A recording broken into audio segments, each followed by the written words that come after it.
আল্লাহ সুবহানাহু ওয়া তাআলার চেহারার নূরে রাসূল সাল্লাল্লাহু আলাইহি ওয়াসাল্লামের সৃষ্টি আকীদাগত দিক থেকে এই কথাটি কিরূপ?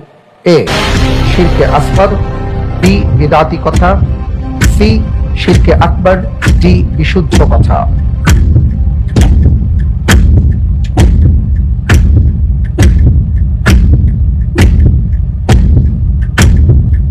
আলহামদুলিল্লাহ, আমি উত্তর হিসাবে সিলেক্ট করছি সি, শিরকে আকবর। শিরকে আকবর ফ্রিজ করা হোক।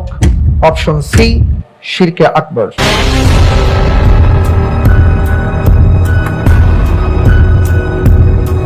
আপনি যে উত্তরটি দিয়েছেন, আপনার উত্তরটি সঠিক উত্তর। আলহামদুলিল্লাহ।